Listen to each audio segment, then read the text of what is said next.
Olá, meus irmãos, graça e paz.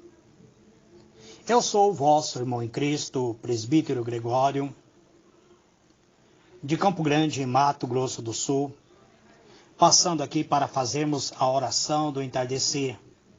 Sou grato a Deus, hoje eu fui adicionado ao grupo Seguidores de Cristo e quero mandar também um abraço para todos os irmãos que fazem parte do grupo Jesus é o Caminho. Fiquei muito feliz de saber que a minha mensagem está sendo postada neste grupo chamado Jesus é o Caminho. Eu não sei quem está postando lá, mas eu recebi a notícia de que os irmãos estão aceitando a mensagem do presbítero Gregório dentro do grupo Jesus é o Caminho. Um grande abraço para vocês. Um grande abraço para todos os irmãos que têm aceitado a mensagem do presbítero Gregório. Hoje eu quero ler uma passagem que se encontra no livro de Mateus, capítulo 16, o versículo 13 em diante. Essa passagem nos conta que, tendo Jesus chegado às regiões de Cesareia, de Filipe, ele interrogou seus discípulos dizendo: quem dizem os homens ser o Filho do Homem? Então Jesus, ele interroga os seus discípulos, ele pergunta para os discípulos o que as pessoas têm pensado acerca de mim. Vocês sabem me responder o que as pessoas dizem, o que os homens dizem ser o Filho do Homem?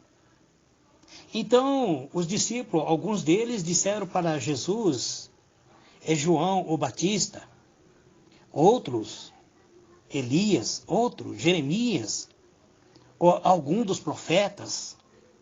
Então Jesus olha fixamente nos olhos dos seus discípulos e pergunta para ele: e vocês? E vocês, o que dizem que eu sou? Então Pedro, que era chamado Simão, ele responde para Jesus, ele diz: tu és o Cristo, o Filho do Deus vivo. Jesus volta-se para Simão, ele diz: bem-aventurado és tu, Simão. Ele diz o sobrenome de Simão, Simão Bar-Jonas, porque não foi a carne, o sangue que te revelou, mas o meu Pai que está nos céus. Pois também eu te digo que tu és Pedro, e sobre esta pedra edificarei a minha igreja, e as portas dos infernos não prevalecerá contra ela. Muito bem, amados, nós vemos um diálogo de Jesus com o discípulo. Ele interroga seus discípulos e pergunta o que os homens pensam acerca do Filho do Homem. Alguns dizem, as pessoas pensam que você é o João Batizador, ou João Batista, ou mesmo Elias, profeta Elias, ou Jeremias. Outros dizem que você é algum dos profetas. Então ele olha fixamente para os seus discípulos e pergunta: e vocês? O que vocês pensam a meu respeito? Rapidamente Pedro, que era conhecido como Simão, ele diz: tu és o Cristo, o Filho do Deus vivo. Então Jesus muda o nome de Simão para Pedro. Ele diz assim, que Simão era bem-aventurado, porque não foi a carne que revelou a ele, mas foi o próprio Deus. Ele diz: o meu Pai que está nos céus. Aí ele muda o nome de Simão para Pedro. Ele diz: pois eu te digo que a partir de agora tu serás chamado de Pedro. Aí Jesus bate no seu próprio corpo e diz: e sobre esta pedra edificarei a minha igreja. Algumas pessoas pensam que é sobre o ministério de Pedro que foi edificada a igreja de Jesus.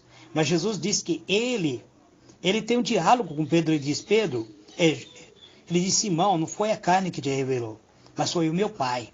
Aí ele muda o nome de Simão para Pedro. Ele diz assim: a partir de agora você será chamado Pedro. Aí ele toca a sua própria carne, no seu próprio ser, e diz: Pedro, sobre esta pedra edificarei a minha igreja. Aí ele revela algo para Pedro e diz: e as portas do inferno não prevalecerá contra ela. Aí no versículo 19 ele diz que ele daria para a igreja, dar-ei a chave do reino dos céus. O que ligares, pois, na terra será ligado nos céus. E o que desligares na terra será desligado nos céus. Muito bem, amados. Então a igreja de Cristo, ele tem o poder de abrir e fechar os céus. Como assim? Através da fé, da oração.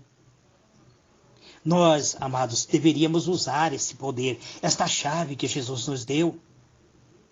Eu tenho visto as pessoas, os cristãos desesperados.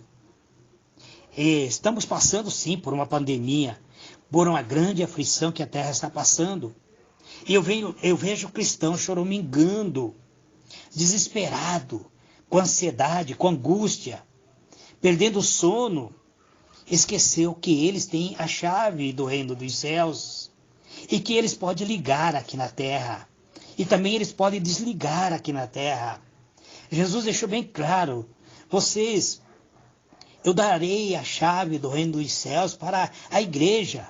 E o que ligares, pois, aqui na terra será ligado nos céus. E o que desligares na terra será desligado nos céus. Então cabe a nós usar essa chave. Através da oração. Colocando o mal em retirada. Ordenando que as potestades malignas batem em retirada. Que os espíritos malignos caem por terra. Que o mal seja dissolvido. Nós temos este poder, amados. Jesus diz que as portas do inferno têm que cair. Ele deixou bem claro. Pois também eu te digo que tu és Pedro, e sobre esta pedra edificarei a minha igreja, e as portas do inferno não prevalecerá contra ela. As portas do inferno têm que cair. A palavra de Deus nos mostra claramente que as portas do inferno não prevalecem contra a sua igreja. Mas os cristãos estão desesperados, estão angustiados, estão com medo. E nós temos a certeza que o poder de Deus está conosco, então por que não usar esse poder?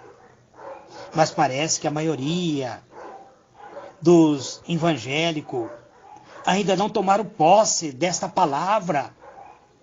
Por isso que temos visto tantos problemas no mundo. Mas se nós tomarmos posse desta palavra, essa palavra será real em nossa vida. Nós vamos ver as portas do inferno caírem por terra. Nós temos que tomar posse então da palavra por meio da fé.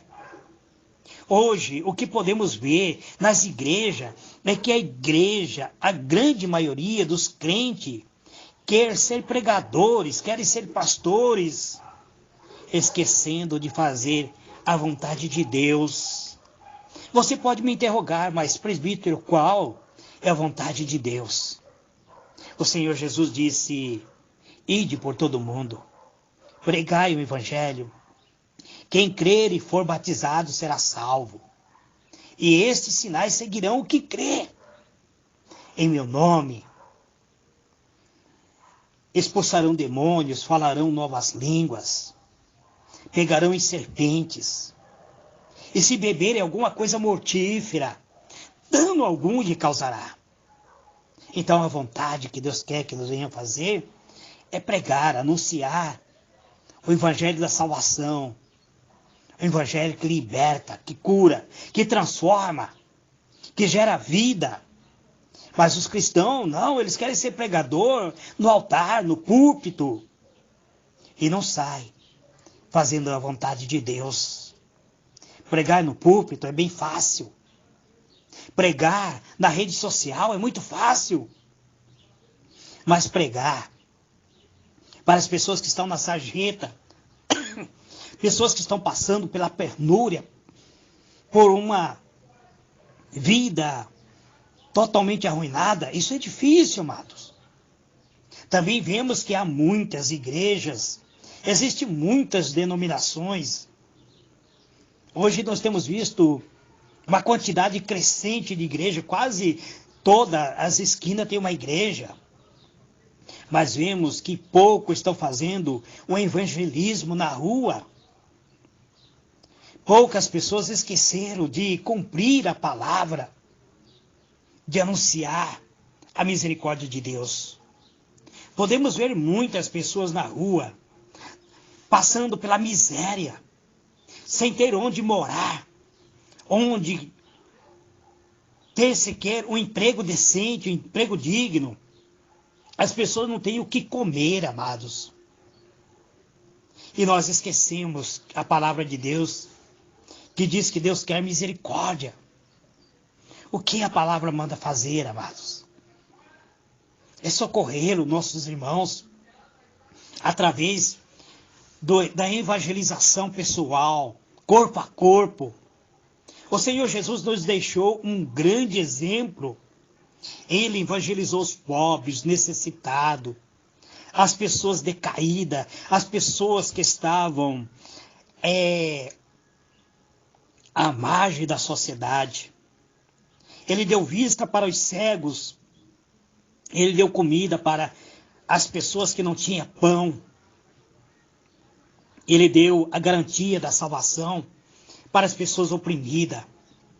Hoje, o que mais temos visto é as pessoas órfãs, oprimidas e viúvas.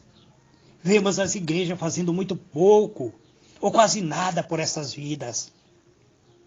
As pessoas acham que essas pessoas estão vivendo à margem da sociedade porque querem. E aí acaba desprezando essas pessoas, achando que essas pessoas são indignas do amor de Deus. Nós esquecemos, amados, a missão do verdadeiro cristão. Se muita igreja ou muita denominação não estão nem um pouco preocupada com a causa dessas pessoas, o que está acontecendo com a igreja, amados? O que está acontecendo com os cristãos? Por que os cristãos estão agindo assim? Eu acredito que é por falta do amor. A palavra de Deus diz que por multiplicar a iniquidade, o amor de muitos esfriará. A igreja tem obrigação, é um mandamento do próprio Deus incentivar o cristão a ler a Bíblia. O crente deve ler a Bíblia, mas não fazem isto. Tem crentes, amados, que só se alimenta com a ministração do pastor no altar. E existem pastores mal intencionados, desculpa, irmãos, que pregam somente para arrecadar fundo para ele mesmo. O que vemos hoje é uma invasão de melodias mundanas dentro da igreja, no meio dos louvores cristãos. Hoje dentro da igreja nós não sabemos distinguir qual é o verdadeiro louvor. Hoje poucas pessoas cantam, louvam o hino da harpa cristã, que são hinos inspirados. Poucas pessoas estudam a Bíblia Sagrada. Não é só nos louvores, mas em todos os costumes da igreja. O mundo está dentro das igrejas, amados. Vamos ver que a Bíblia diz que não devemos amar o mundo, nem o que há no mundo. Porque se nós fizermos isso, amado, nós não devemos nos conformar com este mundo, mas devemos nos renovar pelo Espírito de Deus. Sabemos que existe muita igreja preocupada em preparar doutrinas de homens, ao invés de seguir as doutrinas do Senhor Jesus. O apóstolo Pedro mesmo diz que nos últimos dias levantarão homens avarentos, amantes de si mesmo, que irão distorcer a palavra de Deus, que irão trazer ruim na palavra de Deus.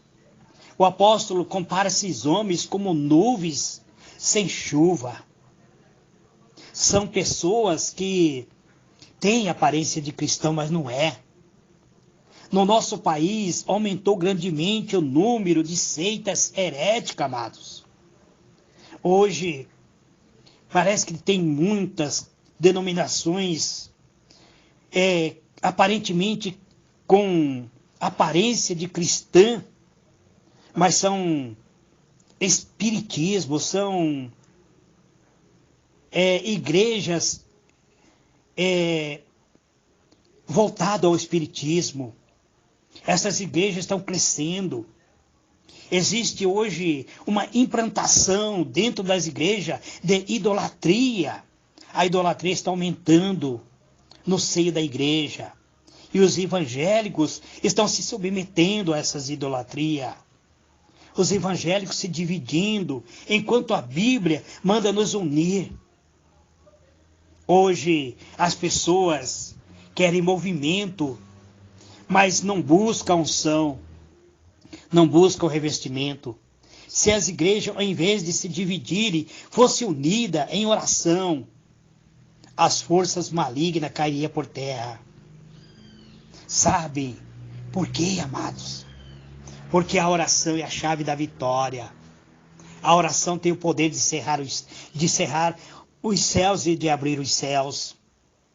A oração tem o poder de paralisar o mal e trazer a bênção, de aproximar Deus de cada um de nós.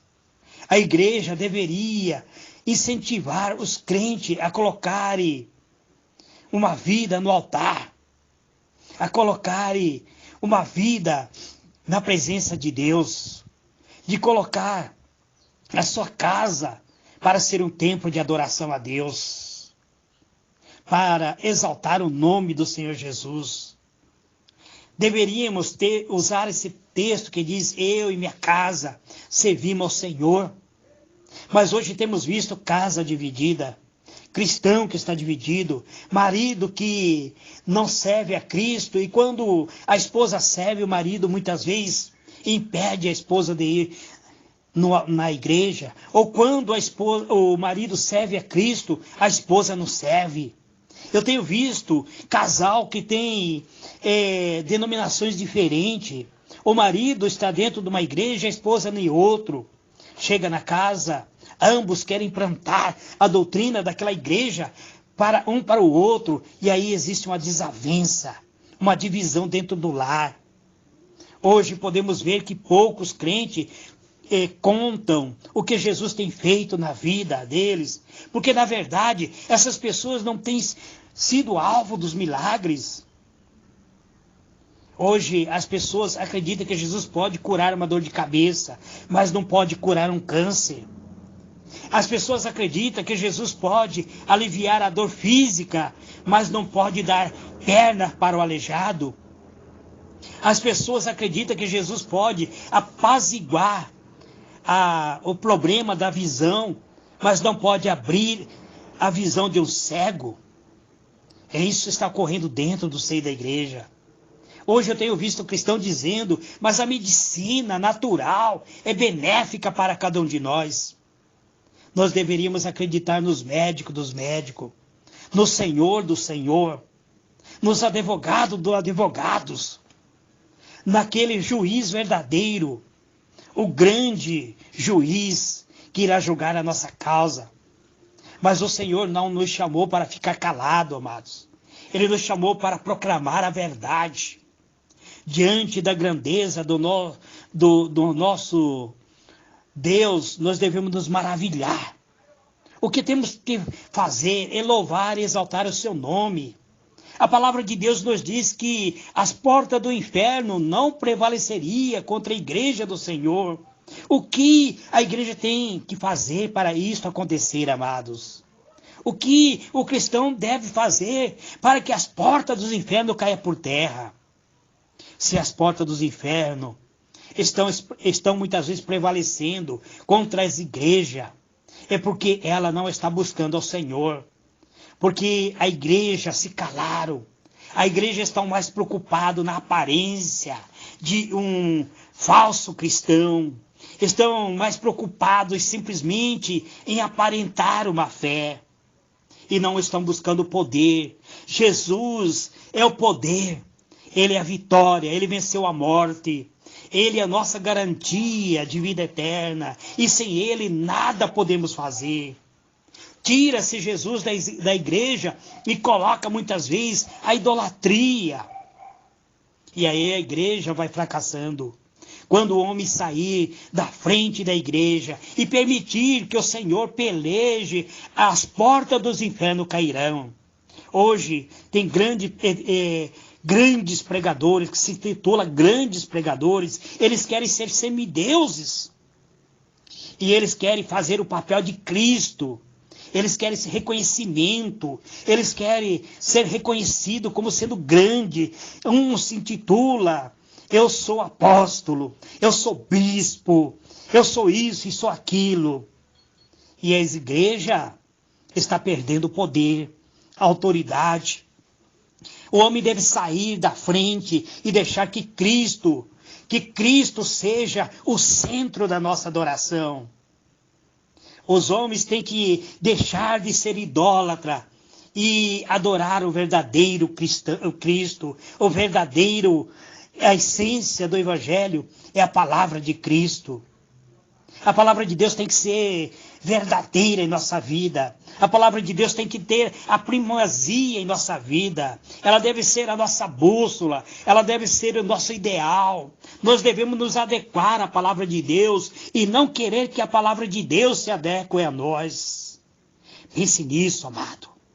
Eterno e soberano Deus, eis-me aqui, Pai. Mais uma vez, na oração do entardecer de hoje, eu quero, meu Deus, agradecer por esta palavra, Pai. Esta palavra que estou gravando aqui no grupo, primeira mensagem minha, gravada dentro do grupo Seguidores de Cristo. Eu te peço, meu Deus, que estas palavras encontrem guarida na alma, no espírito deste meu irmão, desta minha irmã que me ouve. Que eles possam, Senhor, ressuscitar seus sonhos, que eles possam ressuscitar os seus ideais, que eles possam, Senhor, ter uma vida equilibrada, uma vida transformada, uma vida abundante, uma vida revestida pelo poder que vem do alto. Em o nome do teu amado Filho, o Senhor Jesus, eu oro, meu Deus, agradecido por tudo que o Senhor tem proporcionado em nossas vidas. Eu te dou graça, meu Deus, porque o Senhor é o nosso amparo, o Senhor é o nosso socorro, o Senhor é o juiz do juiz, é o advogado dos advogados, é o médico por excelência. Não existe causas impossíveis para ti. Se existe causa que não foi solucionado, é porque a nossa fé não foi direcionada mediante a tua palavra. Mas quando nós colocamos a tua palavra em primeiro lugar, quando colocamos Cristo como sendo o centro da nossa adoração, então a porta dos infernos terá que cair por terra. A porta dos infernos não pode prevalecer, porque o Senhor é que toma a nossa causa, é o Senhor que age, é o Senhor que vem pleitear a nossa causa, é o Senhor que quebra a lança, corta o arco e dá vitória aos teus servos. Em nome do teu amado Filho, o Senhor Jesus, eu te agradeço dizendo muito obrigado. Amém e amém.